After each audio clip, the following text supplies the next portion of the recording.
Ay, kasya. Hindi mag-abot, kuya. Ito yung greetings ko sa kanya to. Okay, sige na. Ituloy mo na doon.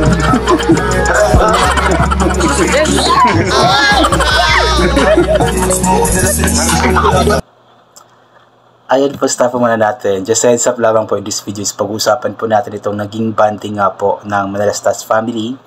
At kasama nga po nila si Luis that time, kung saan nga po is naligo sila doon sa 8 Waves Water Parks. So nakakatuwa lamang po tignan na masayang-masaya nga po si Luis. Kasama nga po ang kanyang tatay Tekram at ang Manalastas family. So talagang ramdam natin dito ang pagiging parte ni Luis sa Manalastas family. Talagang hindi nila kinakaligtaan si Luis na i-invite, isama sa mga gatherings nila. At doon pa lang is patunay na po yun na si Luis talaga is parte ng kanilang pamilya at talagang anak ang turing sa kanya nila Tekram at ni Nanay Jack. So tala po, ipagpatuloy po natin.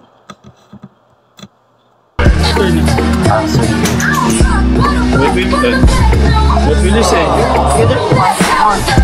Napaka-responsible na kuya din pong nito si Luis. One more. O diba, talagang napaka-responsible na kuya ni Luis. Talagang maalaga din talaga siya sa mga bata, especially sa mga itinuturing niyang kapatid, sila Venven, sila Gian, tapos si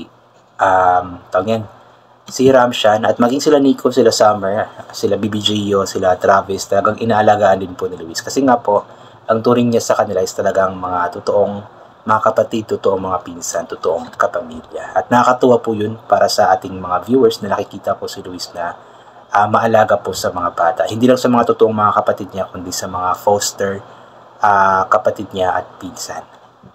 What will you say to kuya?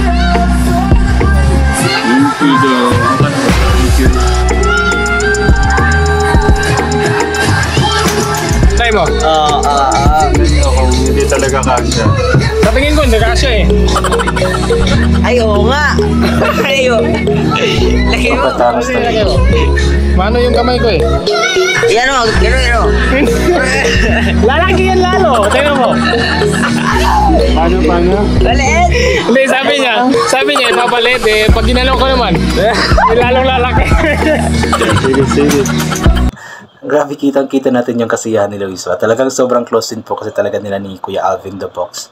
Kasi inuulit ko nga gaya na sabi ko sa nakaraan kong reaction video na matagal-tagal rin po nagkasama sila Luis tsaka si Alvin the Box. Kasi nung doon na nga po tumira si Luis kay Tekram is andun nga po si Alvin the Box, sila Ate Che, sila Baby Vincent sa Manalastas Farm nakatira. So parang ang turing na din po ni Luis kay Alvin the Box is talagang totoong kapatid na din po. Dito po kitang-kita natin yung kasiyahan niya na nagkukulitan nga po sila ni Alvin the Box. Parang ang nilalagay nila sa ilong is parang pampahaba ng ilong yata, pampatangos. Sana hindi tayo copyright para malagay ito. Ayaw kita. Hindi kasya. Patingin. Laki kasi ng ilong. Hindi kasya. Kaya gawa ng paraan yan. Hindi kasya kasi maliit. Dapat dalawang ganito. Sa akin kaya. Siyempre tama lang sa'yo. Sakto lang yung ilong mo eh.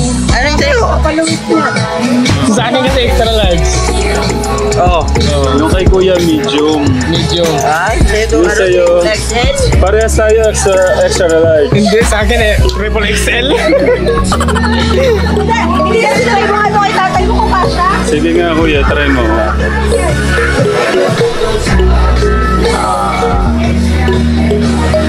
Ay, kasya. Tawa si Luis. Hindi mag-abot, kuya. Ay, pumasok. Wala, ayaw. Oh, no. Kuya, sorry. Hindi naman mo kailangan. Medyo matangos naman pa ilong niya eh.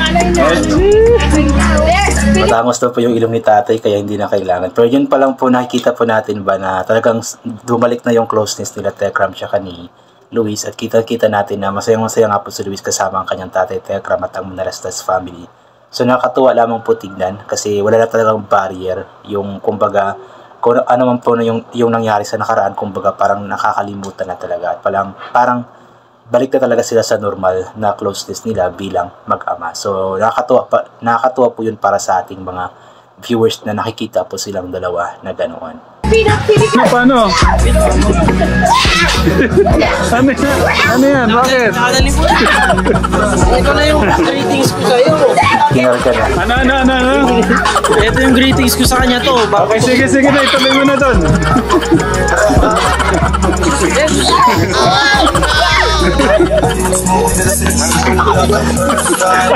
Ba't di mo tinuloy? Naku, kuya. Sayang hindi tinuloy. Nakakatuwa lang. Kinarga siya ni Kuya Steve. Siguro walang damit si Luis kasi that vlog parang hindi po naligo si Luis. Or hindi lang ipinakita na naligo, pero para sa akin parang hindi siya naligo. Parang wala siguro siyang dala na damit. Baka biglaan lamang yung pagbisita niya doon sa Manalastas family. So anyway, nakakatuwa lamang po na yung closeness din po ni Steve tsaka ni Luis is hindi rin pa rin po nawawala sa kabila nga po ng mga nangyari.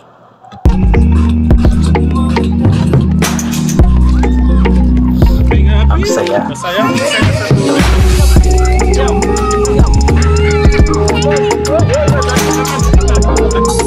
Then nakakatuwa lamang din po tingnan nito guys, so yung bonding ni Tekram sa kanyang mga anak.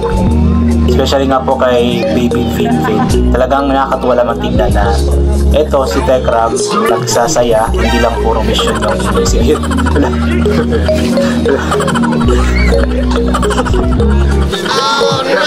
Napakalakas siguro ng alon dyan. Pero kasi itong artificial na alon ba? Ito. Ginagano ka naman. Ayaw mag-slide. Ala. Nabangga.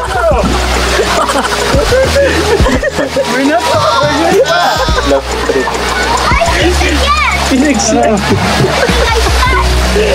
Nabangga si Nico.